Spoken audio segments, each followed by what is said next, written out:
유독 대화 수준이 높은 사람, 이 말부터 다르다. 그대들은 말을 많이 나눈 뒤에도 마음 한구석이 허전했던 적이 있는가? 대화는 오래 이어졌으나 정작 마음은 닿지 않았던 순간 말이다. 나는 유배지에서 깨달았다. 말을 많이 하는 사람과 대화의 수준이 높은 사람은 다르다는 것을. 그들은 화려한 말솜씨를 가진 것도 아니었고 재치 있는 표현을 쓴 것도 아니었다. 다만 그들에게는 상대의 마음을 여는 단 한마디가 있었다. 오늘 이 자리에서는 대화의 깊이를 바꾸는 그 말이 무엇인지, 왜 그 말이 사람의 마음을 움직이는지 전하려 한다. 세상 사람들은 말을 잘하는 이를 부러워한다. 유창하게 말하고 적절한 때에 재치를 보태며 상대를 설득하는 사람. 그런 이를 보면 사람들은 말한다. 저 사람은 말을 참 잘한다고. 나 역시 한때는 그렇게 여겼다. 말을 많이 하고 말을 빠르게 하며 말을 그럴듯하게 하는 것이 대화를 잘하는 것이라고. 그러나 유배지에서 오래 지내며 나는 다른 모습을 보게 되었다. 말을 많이 하는 이들 곁에는 사람이 오래 머물지 않았다. 그들은 분명 말을 잘했다. 논리도 정연했고 표현도 명료했다.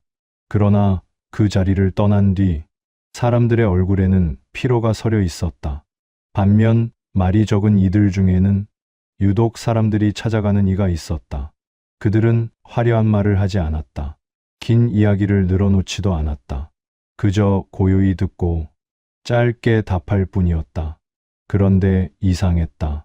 그 짧은 대화가 끝난 뒤 사람들의 표정은 한결 밝아져 있었다. 나는 궁금했다. 같은 시간 동안 말을 나누었는데 왜 어떤 대화는 사람을 지치게 하고 어떤 대화는 사람을 편안하게 하는가? 그래서 나는 관찰하기 시작했다. 말을 많이 하는 이들의 대화를, 그리고 말은 적대 사람이 찾는 이들의 대화를. 그러다 나는 하나를 깨달았다. 말을 많이 하는 이들은 자신이 하고 싶은 말을 했다. 상대가 무엇을 말하든 결국 자신의 생각으로 돌아왔고 자신의 경험으로 이어갔으며 자신의 판단으로 끝을 맺었다. 그들의 대화에는 상대를 향한 자리가 없었다. 반면 사람들이 찾아가는 이들은 달랐다. 그들은 자신의 말보다 상대의 말에 더 많은 자리를 내주었다. 상대가 말을 시작하면 끝까지 들었고 상대가 망설이면 기다려 주었으며 상대가 말을 마치면 그제야 입을 열었다. 그들의 대화에는 상대를 위한 공간이 있었다. 나는 그때 알았다. 대화의 수준이란 말을 얼마나 잘하느냐가 아니라 상대를 얼마나 존중하느냐에 달려 있다는 것을. 말을 잘한다는 것은 내 생각을 명확히 전하는 것이 아니다. 상대의 생각을 온전히 받아들이고 그것을 존중하는 마음을 전하는 것이다. 그러나 세상은 여전히 말을 잘하는 법만 가르친다. 어떻게 설득할 것인가? 어떻게 표현할 것인가? 어떻게 인상을 남길 것인가? 정작 중요한 것은 가르치지 않는다. 어떻게 들을 것인가? 어떻게 받아들일 것인가? 어떻게 존중을 표할 것인가를. 그래서 사람들은 말은 많이 하되 대화는 깊어지지 않는다. 표현은 풍부해지되 마음은 닿지 않는다. 나는 유배지에서 수많은 대화를 지켜보며 깨달았다. 진정한 대화의 수준은 말하는 기술이 아니라 듣는 태도에서 결정된다는 것을. 그리고 그 태도는 단 한마디로 드러난다는 것을. 대화의 수준이 높은 이들에게는 공통점이 있었다. 그들은 상대의 말이 끝나면 곧바로 자신의 의견을 말하지 않았다. 잠시 침묵하고 상대를 바라보며 짧게 한마디를 건넸다. 그 한마디는 이것이었다. 자네는 어떻게 생각하는가? 처음에는 그저 형식적인 질문으로 들렸다.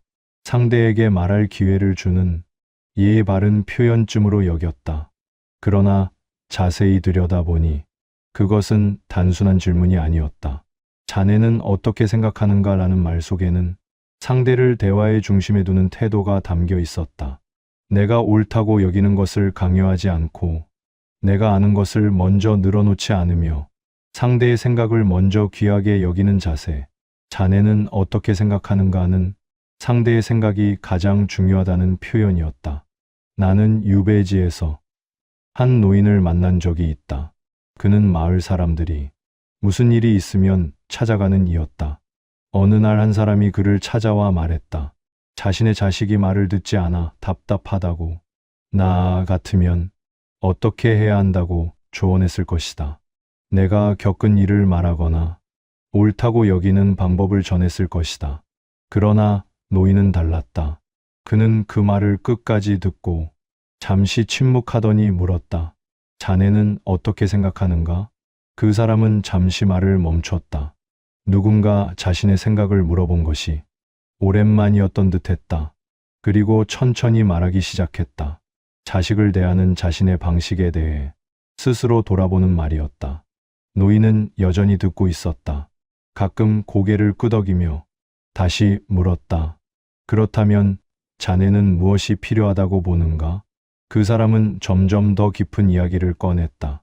이제는 스스로 답을 찾아가고 있었다. 대화가 끝났을 때 그 사람은 밝은 얼굴로 돌아갔다. 나는 그제야 알았다. 사람들이 대화에서 원하는 것은 누군가의 답이 아니라는 것을, 자신의 생각이 존중받는 경험, 그것이 사람들이 진정 바라는 것이었다. 자네는 어떻게 생각하는가는 상대에게 이렇게 말하는 것이다. 나는 자네의 생각을 듣고 싶다. 자네의 판단을 신뢰한다.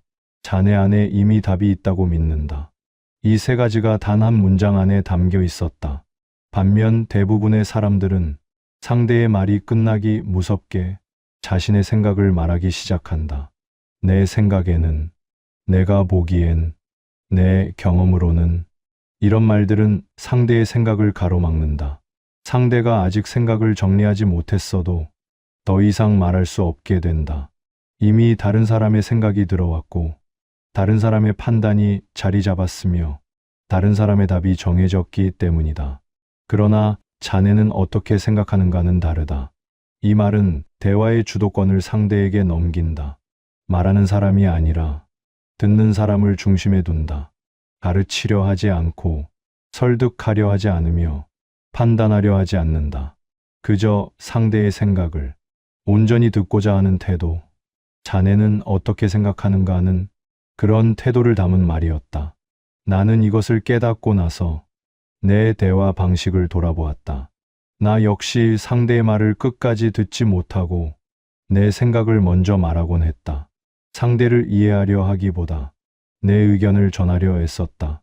그것이 도움을 주는 것이라 여겼다.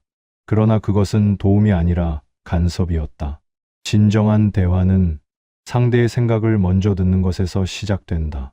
그리고 그 시작은 자네는 어떻게 생각하는가 라는 질문에서 비롯된다. 이 말은 기교가 아니다. 상대를 향한 태도이며 그 사람을 존중하는 마음의 표현이다. 질문의 형태를 띠고 있으나 실은 가장 깊은 인정이다. 자네의 생각이 중요하다는, 자네의 판단을 신뢰한다는, 자네 안에 이미 지혜가 있다는 그런 믿음의 표현이다.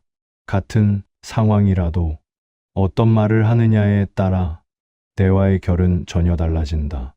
나는 유배지에서 비슷한 상황을 겪은 두 사람을 보았다. 둘 다 이웃과의 다툼에 대해 누군가에게 하소연하고 있었다. 첫 번째 사람은 마을의 한 어른에게 찾아갔다. 이웃이 경계를 넘어 땅을 쓰고 있습니다. 제가 여러 번 말했는데도 듣지 않습니다. 그 어른은 말을 듣더니 곧바로 답했다. 그렇다면 자니가 더 단호하게 말했어야지. 처음부터 확실히 해두지 않으니 그런 일이 생기는 것이네. 말은 옳았다. 조언도 명확했다. 그러나 그 사람의 얼굴은 더욱 굳어져 있었다. 자리를 떠날 때 그는 더 답답한 표정이었다.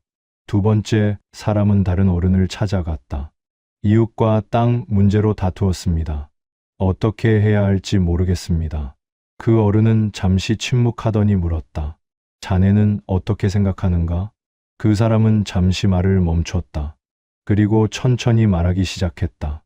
사실 저도 제 잘못이 있는 것 같습니다. 처음부터 명확히 하지 않았던 것이. 어른은 고개를 끄덕이며 다시 물었다. 그렇다면 자네는 이 일을 어떻게 풀어가고 싶은가? 그 사람은 점점 더 차분해졌다. 스스로 생각을 정리하고 스스로 방법을 찾아가고 있었다. 대화가 끝났을 때 그의 얼굴은 한결 밝아져 있었다. 두 어른 모두 상대를 도우려 했다. 그러나 첫 번째 어른은 자신의 생각을 먼저 말했고 두 번째 어른은 상대의 생각을 먼저 물었다. 그 차이가 전혀 다른 결과를 만들었다. 나는 또 다른 모습도 보았다. 어느 날 한 사람이 자신의 자식 이야기를 하고 있었다. 자식이 배움터에서 돌아오면 하루 종일 방에만 있습니다. 무엇을 하는지도 모르겠고 말을 걸어도 대답이 없습니다. 한 사람이 답했다. 요즘 자식들은 다 그렇네. 자니가 너무 걱정하는 것 아닌가? 내 자식도 그랬는데 시간이 지나니 괜찮아졌네. 이 말을 들은 사람은 고개를 끄덕였으나 마음이 풀린 것 같지는 않았다. 자신의 걱정이 가벼이 여겨진 듯했다. 그런데 옆에 있던 다른 사람이 조용히 물었다. 자네는 그 모습을 보며 어떤 마음이 드는가? 그러자 그 사람은 천천히 말하기 시작했다. 걱정이 됩니다. 혹시 무슨 어려움이 있는 건 아닌지, 말을 꺼내지 못하는 건 아닌지, 말을 하며 그는 자신의 마음을 들여다보고 있었다. 자네는 자식에게 어떻게 다가가고 싶은가? 다시 묻자 그는 더 깊은 생각을 꺼냈다. 대화가 끝났을 때 그는 자신이 무엇을 해야 할지 스스로 알게 되어 있었다. 두 사람 모두 위로하려 했다. 그러나 첫 번째 사람은 상대의 걱정을 가볍게 여겼고 두 번째 사람은 상대의 마음을 깊이 들여다보게 했다. 그 차이가 대화의 깊이를 결정했다. 나는 이런 모습들을 보며 깨달았다. 말은 다투지 않아도 상대에게 상처를 남길 수 있다. 조언은 옳아도 상대를 더 답답하게 만들 수 있다. 위로는 따뜻해도 상대를 외롭게 할 수 있다. 말의 내용이 문제가 아니었다. 말하는 방식이 문제였다. 내 생각을 먼저 말하면 상대는 자신의 생각을 잃는다. 내 판단을 먼저 내리면 상대는 자신의 판단을 의심한다. 내 답을 먼저 주면 상대는 자신의 답을 찾지 못한다. 그러나 상대의 생각을 먼저 물으면 상대는 스스로 생각하기 시작한다. 상대의 마음을 먼저 듣으면 상대는 자신의 마음을 들여다본다. 상대의 답을 기다려주면 상대는 스스로 답을 찾아간다. 자네는 어떻게 생각하는가 라는 말은 이 모든 것을 가능하게 한다. 이 말은 상대를 대화의 주인으로 세운다. 가르치는 사람이 아니라 스스로 깨닫는 사람으로, 듣는 사람이 아니라 말하는 사람으로, 의지하는 사람이 아니라 판단하는 사람으로, 같은 상황이라도 이 한마디의 유무에 따라 대화는 전혀 다른 방향으로 흐른다. 말을 많이 하되 마음은 닿지 않는 대화, 말은 적으나 마음이 깊어지는 대화, 그 차이는 누가 대화의 중심에 있느냐에 달려 있다. 내가 중심이면 상대는 듣는 사람이 된다. 상대가 중심이면 나는 듣는 사람이 된다. 진정한 대화는 상대를 중심에 두는 것에서 시작된다. 자네는 어떻게 생각하는가 라는 말은 그저 입으로만 할 수 있는 말이 아니다. 이 말은 마음에서 우러나올 때에만 진정한 힘을 갖는다. 나는 유배지에서 같은 말을 하는 두 사람을 보았다. 한 사람은 상대의 말을 듣고 나서 형식적으로 물었다. 자네는 어떻게 생각하는가? 그러나 그의 눈은 이미 답을 정해놓고 있었다. 상대가 말을 시작하면 고개를 끄덕이는 듯 했으나 사실은 자신이 할 말을 기다리고 있었다. 상대의 말이 끝나자마자 그는 말했다. 그렇지만 말이네. 결국 자신의 생각을 펼쳐놓았다. 자네는 어떻게 생각하는가는 그저 예의를 갖추기 위한 빈말에 지나지 않았다. 상대는 그것을 알았다. 자신의 생각이 진정으로 궁금해서 물은 것이 아니라는 것을. 그래서 더 이상 마음을 열지 않았다. 다른 사람은 달랐다. 그는 상대의 말을 듣고 진심으로 물었다. 자네는 어떻게 생각하는가? 그의 눈은 상대를 향해 있었다.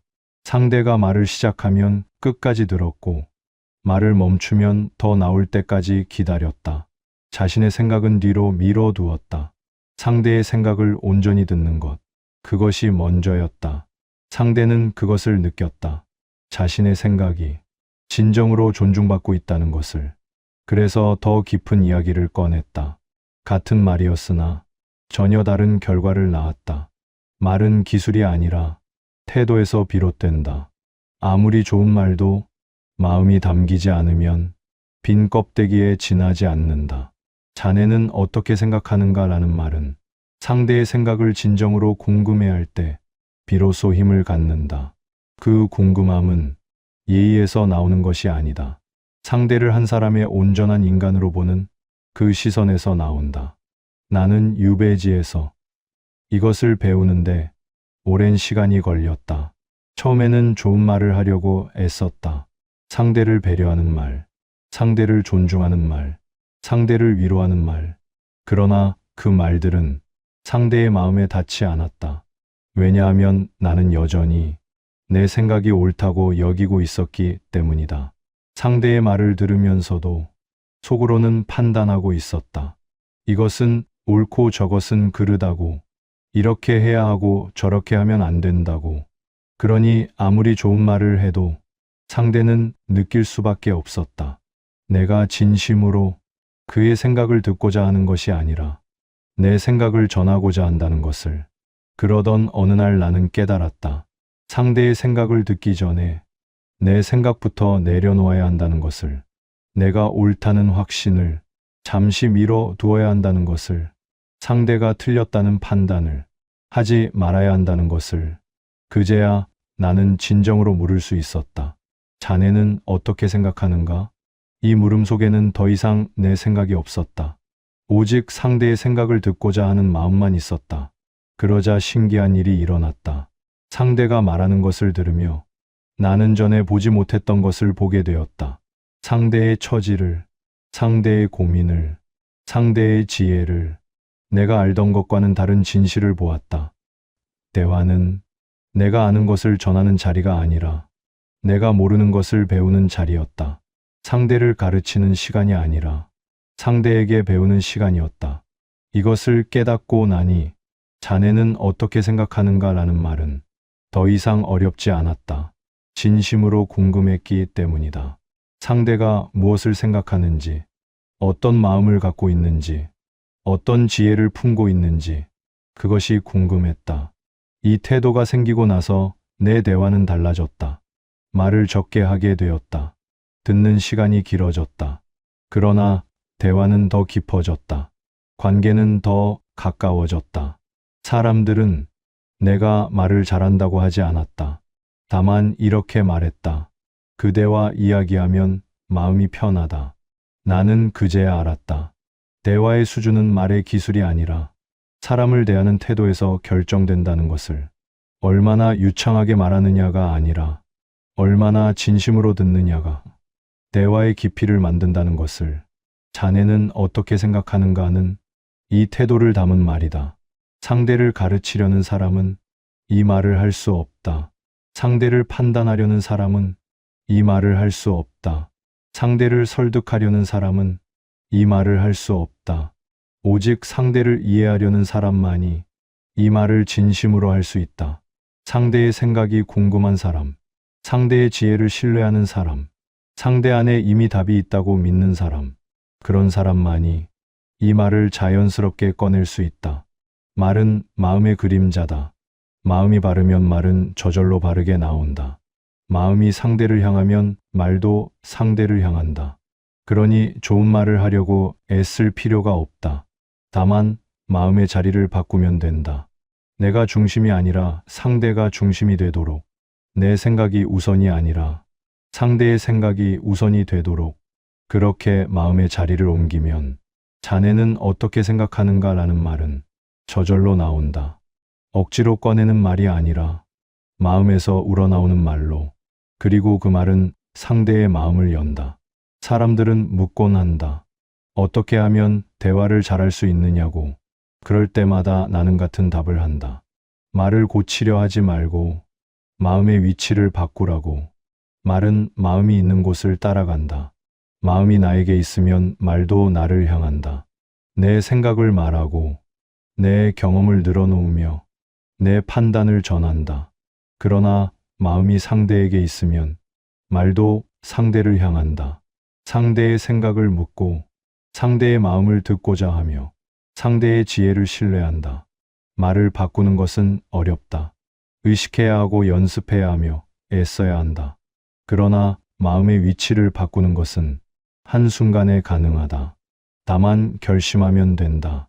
이 대화에서 누가 중심이 되어야 하는지를 나는 유배지에서 이것을 깨닫기까지 많은 시행착오를 겪었다. 처음에는 좋은 말을 하려고 애썼다. 상대를 배려하는 표현을 찾고 부드러운 어조를 유지하려 했으며 적절한 때에 맞장구를 치려 했다. 그러나 그럴수록 대화는 더 어색해졌다. 말에 신경 쓰느라 정작 상대의 말은 제대로 듣지 못했다. 다음에 무슨 말을 할지 생각하느라 상대의 마음은 놓치고 말았다. 말은 부드러웠으나 마음은 닿지 않았다. 그러던 어느 날 나는 모든 것을 내려놓았다. 좋은 말을 하려는 노력도, 적절한 표현을 찾으려는 애씀도, 상대를 배려하려는 의식도, 다만 한 가지만 생각했다. 이 사람의 이야기를 온전히 듣자. 이 사람이 무엇을 말하고 싶은지, 어떤 마음을 전하고 싶은지, 그것만 집중해서 듣자. 그렇게 마음의 위치를 옮기자. 신기한 일이 일어났다. 말은 저절로 나왔다. 자네는 어떻게 생각하는가? 자네는 어떤 마음이 드는가? 자네는 무엇이 필요한가? 이런 말들이 애쓰지 않아도 자연스럽게 입 밖으로 나왔다. 왜냐하면 진심으로 궁금했기 때문이다. 상대의 생각이, 상대의 마음이, 상대가 필요로 하는 것이 궁금하니 묻게 되었다. 묻고 나니 더 잘 들을 수 있었다. 들으니 더 깊이 이해하게 되었다. 이해하니 더 좋은 질문을 할 수 있었다. 이것이 반복되자 대화는 저절로 깊어졌다. 나는 아무것도 하지 않았다. 다만 마음의 위치만 바꾸었을 뿐이다. 내가 중심이 아니라 상대가 중심이 되도록 그것만으로 모든 것이 달라졌다. 나는 또 하나를 깨달았다. 마음의 위치를 바꾸면 상대도 달라진다는 것을. 내가 상대의 말을 진심으로 듣기 시작하자 상대도 더 진솔하게 말하기 시작했다. 내가 상대의 생각을 존중하자 상대도 내 생각을 존중했다. 내가 상대를 판단하지 않자 상대도 나를 판단하지 않았다. 대화는 한 사람의 태도로 시작되지만 결국 두 사람의 태도로 완성된다. 한 사람이 마음의 위치를 바꾸면 상대도 자연히 따라온다. 이것이 대화의 신비로운 힘이다. 그러나 많은 사람들은 여전히 말을 고치려 한다. 어떤 표현이 좋은지, 어떤 말투가 적절한지, 어떤 반응이 효과적인지 그런 것들을 배우려 한다. 물론 그것도 필요하다. 말의 기술은 분명 중요하다. 그러나 그보다 먼저 마음의 위치를 바로잡아야 한다. 아무리 좋은 말도 마음이 바르지 않으면 상대에게 닿지 않는다. 반대로 말이 서툴러도 마음이 바르면 상대는 느낀다. 그 진심을, 그 존중을, 그 신뢰를. 나는 유배지에서 말을 잘하지 못하는 사람을 많이 보았다. 말을 더듬고 표현이 서툴며 때로는 뜻이 제대로 전달되지 않았다. 그러나 그들의 대화는 깊이가 있었다. 왜냐하면 마음의 위치가 바로 서 있었기 때문이다. 자신보다 상대를 먼저 생각하고 자신의 말보다 상대의 말을 먼저 듣고자 했으며 자신의 생각보다 상대의 생각을 먼저 존중했다. 그러니 말이 서툴러도 대화는 아름다웠다. 반면 말을 잘하는 사람도 많이 보았다. 유창하고 논리적이며 설득력이 있었다. 그러나 그들의 대화는 깊이가 없었다. 왜냐하면 마음의 위치가 자신에게 있었기 때문이다. 상대보다 자신을 먼저 생각하고 상대의 말보다 자신의 말을 먼저 하고자 했으며 상대의 생각보다 자신의 생각을 먼저 관철시키고자 했다. 그러니 말은 훌륭해도 대화는 공허했다. 이것을 보며 나는 깨달았다. 대화의 수준은 말의 능력이 아니라 마음의 위치에서 결정된다는 것을. 그러니 대화를 잘하고 싶다면 먼저 물어야 한다. 지금 내 마음은 어디에 있는가? 나에게 있는가? 상대에게 있는가?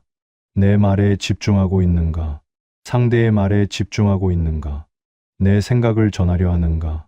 상대의 생각을 듣고자 하는가? 이 물음에 솔직하게 답하면 무엇을 해야 할지 알게 된다. 마음의 위치를 옮기는 것, 그것이 먼저다. 그러면 자네는 어떻게 생각하는가 라는 말은 저절로 따라온다. 억지로 하는 말이 아니라 자연스럽게 나오는 말로, 형식적인 질문이 아니라 진심 어린 물음으로. 그리고 그 한마디가 대화의 수준을 바꾼다. 말을 바꾸려 애쓰지 말라. 마음의 위치를 바꾸라. 그러면 말은 저절로 바뀐다. 대화가 끝난 뒤 무엇이 남는가? 말은 사라지고 소리는 흩어진다. 그러나 무언가는 남는다. 그것이 무엇인지 나는 오래 생각했다.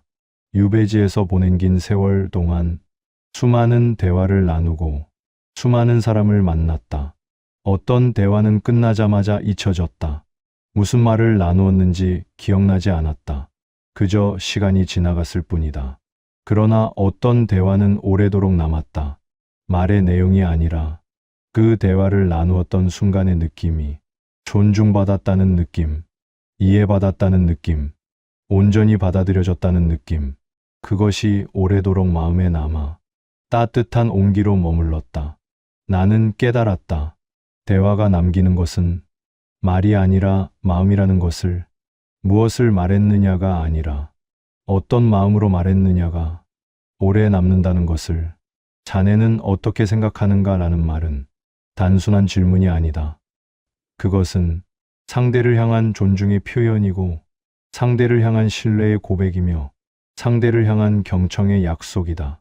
그 말을 들은 사람은 말의 내용을 잊을 수 있다. 그러나 그 순간 느꼈던 것은 잊지 못한다. 내 생각이 소중하게 여겨졌다는 것을, 내 말이 진심으로 들려졌다는 것을, 내 존재가 존중받았다는 것을. 그것이 마음에 남는다. 나는 유배지에서 한 노인에게 들은 이야기가 있다. 그는 젊은 시절 어느 어른을 만났다고 했다. 그 어른과 나눈 대화의 내용은 이미 오래전에 잊혀졌다. 무슨 이야기를 했는지 하나도 기억나지 않는다고 했다. 그러나 한 가지는 평생 잊지 못했다. 그 어른이 자신의 말을 듣는 태도, 고개를 끄덕이며 눈을 마주치고 진심으로 귀 기울이던 그 모습, 그리고 조용히 물었던 그 한마디. 자네는 어떻게 생각하는가? 그 순간 자신이 한 사람으로서 온전히 존중받았다는 느낌, 그것이 평생을 가도록 마음속에 남아있다고 했다. 나는 그 이야기를 들으며 생각했다. 내가 나눈 대화들이 상대에게 무엇을 남겼을까? 내가 한 말들이 상대의 마음에 어떤 온기를 남겼을까? 그리고 반성했다. 얼마나 많은 대화에서 나는 내 말만 하고 상대의 마음은 헤아리지 못했던가? 얼마나 많은 순간에 나는 내 생각만 전하고 상대의 생각은 묻지 못했던가? 그러나 이제는 안다. 대화는 내가 무엇을 말했느냐로 평가되지 않는다. 상대가 무엇을 느꼈느냐로 평가된다. 내 말이 얼마나 훌륭했느냐가 아니라 상대가 얼마나 존중받았다고 느꼈느냐가 대화의 진정한 가치를 결정한다. 그러니 대화가 끝난 뒤 스스로 물어야 한다. 내가 오늘 누군가와 나눈 대화는 그 사람의 마음에 무엇을 남겼는가? 내 말이 그 사람을 더 작게 만들었는가? 아니면 더 크게 만들었는가? 내 태도가 그 사람을 주눅들게 했는가? 아니면 당당하게 했는가? 이 물음에 답할 수 있다면 그대는 이미 높은 수준의 대화를 하고 있는 것이다. 세상에는 말을 많이 하는 사람이 많다. 그러나 상대의 말을 진심으로 듣는 사람은 드물다. 말을 화려하게 하는 사람은 많다. 그러나 상대의 생각을 진심으로 존중하는 사람은 드물다. 그대들이여, 대화의 수준은 얼마나 많이 말하느냐에 있지 않다. 얼마나 깊이 듣느냐에 있다. 얼마나 잘 말하느냐에 있지 않다. 얼마나 진심으로 묻느냐에 있다. 자네는 어떻게 생각하는가? 이 한마디를 진심으로 할 수 있다면 그대는 이미 대화의 지혜를 얻은 것이다. 이 말은 상대를 바꾸는 말이 아니다. 상대를 있는 그대로 받아들이는 말이다. 이 말은 상대를 가르치는 말이 아니다. 상대에게 배우려는 말이다. 이 말은 상대를 설득하는 말이 아니다. 상대를 이해하려는 말이다. 그리고 이 말을 들은 사람은 스스로 생각하기 시작한다. 누군가에게 의지하지 않고 스스로 판단하고 스스로 답을 찾아간다. 이것이야말로 진정한 대화가 남기는 것이다. 상대가 스스로 설 수 있도록 하는 것. 상대가 자신의 지혜를 발견하도록 하는 것. 상대가 자신의 힘을 믿을 수 있도록 하는 것. 대화가 끝난 뒤 말은 사라지지만 이 힘은 남는다. 그것이 침묵 속에 남는 온기다. 그대들이 오늘 누군가와 대화를 나눈다면 그 대화가 끝난 뒤 침묵 속에 무엇이 남을지 생각해보라. 그대의 말이 상대의 마음에 어떤 온기를 남길지. 그리고 기억하라. 높은 수준의 대화는 화려한 말에서 나오지 않는다. 진심 어린 물음에서 나온다. 자네는 어떻게 생각하는가? 이 한마디가 그대의 대화를, 그대의 관계를, 그대의 삶을 바꿀 것이다. 말이 지나간 자리에 따뜻한 온기가 남는다면 그것이면 충분하다.